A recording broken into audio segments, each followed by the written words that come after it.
salaam sama waa communauté ziar naa leen bu baax baa ngeen leen si jàmm si Al Khadim Vision. Tey suñu vidéo bi mu ngi jëm ci nan ngay def ba voyager Japon ak yan dossier nga war a yor ba déposé ak naka ngay def ba déposé. Balaa boobu tamit ñu ngi leen demandé ku abonné gul nga abonné ci chaîne bi pour yeneen vidéo yi ñëwaat. Japon nag ñoom seen demande méttiwul mais daa fekk yow nga am job ba pare nga am liggéey wala nga am fa école bu la accepté pour nga jàngi wala tamit nga dem fa pour visiter. te pour dem fa pour visiter ñoom seen ambassade bi 15 000 francs ngay fay ci dossier frais de dossier yi te 15 000 francs yooyu noonu bu fekkee may ñu la dañ la koy delloo. En plus ñoom seen délai bi délai yi ñuy traité dossier yi du weesu 5 jours 5 jours yi bala moo jàll yow di nga xam ba xam may nañ la wala may ñu la. bu fekkee may ñu la ñu delloo la sa xaalis te loolu tamit yaakaar naa dina tax ñu bari dañ ci sawar a déposé. ñoom nag seen demande bi am naa wuuteeg yeneen demande yi yeneen pays yi si des. ñoom booy def demande da ngay dugg ci seen site bi après nga wàcc benn formulaire nga remplir ko. nga remplir soo ko remplir pare nga boole ko dossier yi nga xam ne moom war a yóbbu yëpp sooy déposé visa nga yóbbu ko ambassade nga fay sa 15 000 francs même pas une semaine di nga xam ba xam may nañ la wala mayaguñ la. c'est tellement simple pour ñi nga xamante ni surtout dañuy dem pour def visiter foofu noonu. pour inscrire nag da ngay dem Google après nga bind foofu visa Japon Sénégal muy ni la lien bi nga dugg ci lien boobu. boo dikkee ci lien boobu foofu ngay déposé boo duggee ci biir ñaari formulaire yi ñu fi fekk moom moo ñu intéressé. benn formulaire bi li muy jariñ mooy benn guide la da lay wan ni ngay defee sa demande bi. après dañ leen ñoo ngi leen officiel fii nii lii bi formulaire bi ngeen xam li ngeen war a remplir yëpp. premièrement bi li nga war a remplir mooy sa nom ak sa prénom sa tur ak sa sant. mais bul fàttuwaale comme photo bi ngay defaale ci formulaire bi mais photo boobu boo ko jëlee doo ko agrafé da ngay kol noonu rek ci lii bi. formulaire bi tamit en anglais ñu anglais lañ ko def boo koy remplir te sa tur ak sa sant bi nekk say pièces moom ngay def. boo amee tamit loolu ñu naan deuxième tour mais surnom dañ la koy laajaale foofu. après nga dugal sa date de naissance ak lieu bi nga juddoo mooy ban ville nga juddoo.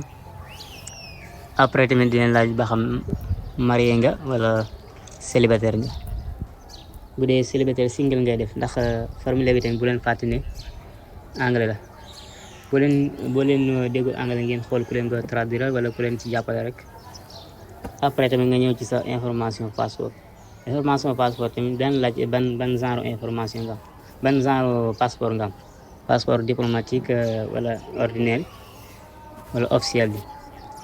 après nga dugal sa numéro de passeport moom en général moom 01 lay commencé. après nga def fi nga amee sa passeport bu dee Dakar wala feneen ak ban autorité nga moo la jox passeport bu dee police la wala impôts et domaines fa nga wutee sa passeport.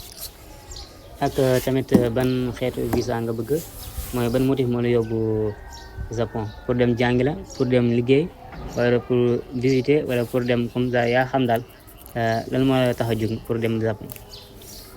après soo jógee ci loolu nga ñëw def date bi nga bëgg a dem Japon. donc bu fekkee def nga sa réservation d'hôtel ba pare di nga xam yow ban date nga bëgg a dem.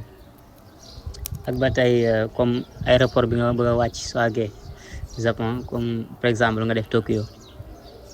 ak numéro avion bi dañ la koy laaj mais loolu lépp da nga ko gis ci sa billet d'avion bi ci lay nekk. ak turu hôtel bi nga war a dal ak numéro bi tamit da nga ko dugalaale mais loolu lépp dana nekkaale ci réservation d'hôtel dañ ko xam. après boo ñëwaatee nga def say information profession comme sa numéro de téléphone ak li ngay liggéey ak numéro téléphone bi fi ngay liggéey ak ban façon job ngay jóg. nga dugalaale turu entreprise bi adresse fi mu nekk ak yëpp information yi jëm ci entreprise yëpp nga dugalaale ko. ba tey amaana question yoo xam dafa jëm ci wàllum comme mas ngaa def crime mas nga tëdd kaso wala genre yu mel noonu daal.